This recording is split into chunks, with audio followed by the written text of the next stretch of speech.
Tersebutlah seorang kiai bernama Kiai Thohir yang sedang menimba ilmu di salah satu pesantren di kotanya.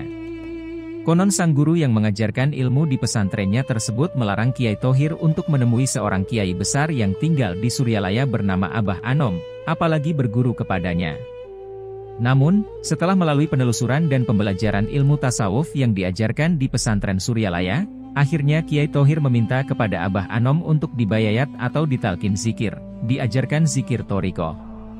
Namun, tentu saja dalam benak Kiai Thohir kunjungannya ke Abah Anom yang tanpa sepengetahuan gurunya itu akan membuat murka di pesantren di kotanya.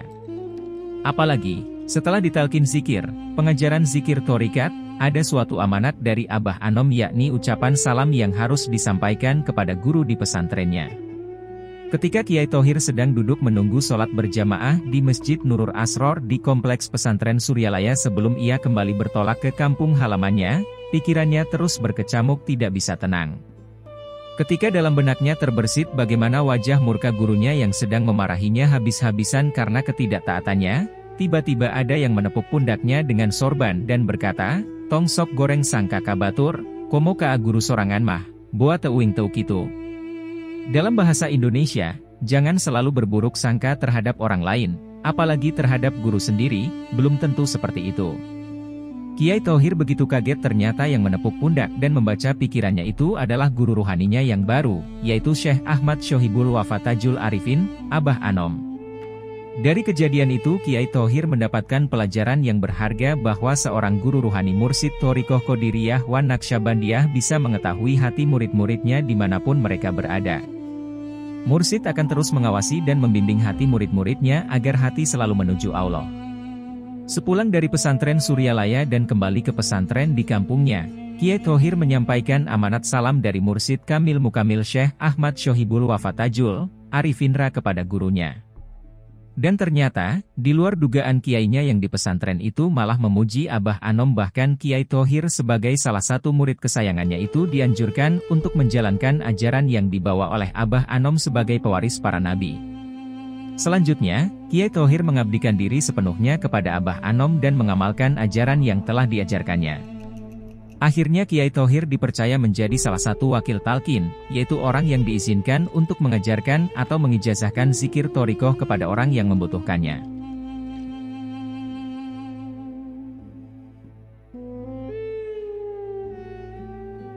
Kisah yang kedua. Menolong muridnya, Ahwat, yang akan diperkosa dari jarak jauh. Adalah Abdul, seorang laki-laki yang 3-4 usianya dihabiskan dalam lembah kemaksiatan. Di kota metropolitan, Abdul menjelma menjadi bajingan yang super haram jadah. Ia adalah jagoan yang tak pernah kenal rasa takut. Bagi sesama penjahat, Abdul adalah momok yang menakutkan. Bagi polisi lelaki yang sekujur tubuhnya dipenuhi tato wanita telanjang itu merupakan sosok penjahat yang super licin yang sulit ditangkap karena kepandaiannya menggunakan jampi-jampi sehingga mampu berkelit dari kejaran aparat. Kapanpun dan dimanapun, perbuatan maksiat tak pernah ia lewatkan. Hingga suatu malam di bulan November 2005. Niat jahatnya muncul kembali ketika melihat seorang penumpang wanita sendirian di mobil omprengan daerah Pelumpang, Jakarta Utara. Bersama 2 orang temannya, ditodongkannya pisau ke arah sopir dan kernet yang tidak berdaya menghadapi ancaman tersebut. Keduanya lalu diikat lalu Abdul CS membawa kendaraan tersebut ke salah satu tempat di Bogor yang sudah mereka persiapkan sebelumnya. Sesampainya di tempat, Abdul CS bermaksud untuk memperkosa wanita cantik tersebut. Dengan cara paksaan, wanita itu, sebut saja Sinta, diminta untuk melayani nafsu binatangnya. Namun Sinta berupaya sekuat tenaga untuk melepaskan diri dari bahaya sambil berteriak, "Abah, Abah, Abah, tolong saya." Subhanallah, atas kehendaknya, di saat Abdul akan melampiaskan nafsu kebinatangannya, tiba-tiba saja kemaluan miliknya mendadak terkulai lemas dan ia merasakan kesakitan yang luar biasa. Begitu juga kedua temannya yang akan memperkosa Sinta mengalami hal serupa. Dalam keadaan seperti itu, Sinta langsung melarikan diri. Setelah kejadian tersebut, Abdul CS mengalami nasib naas. Kemaluannya membengkak dan 3 bulan kemudian, 2 orang temannya mati mengenaskan akibat kemaluannya membesar. Untunglah, Abdul cepat sadar. Ia tahu bahwa peristiwa tersebut merupakan hukuman dari Allah atas dosa-dosa mereka yang telah diperbuat.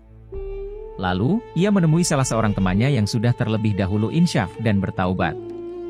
Setelah diutarakan maksud dan kedatangannya, teman Abdul tersebut membawanya ke salah satu majelis zikir dan kemudian bertaubat. Melalui kiai yang menuntunnya, ia pun tahu bahwa taubat tidak berarti harus menghilangkan seluruh tato yang ada di tubuhnya. Dengan semangat yang kuat dan tekad yang membaja, Abdul pun mendapatkan talqin zikir dan mengamalkan semua amaliyahnya seperti khotaman meskipun dia hafalkan dari latinnya.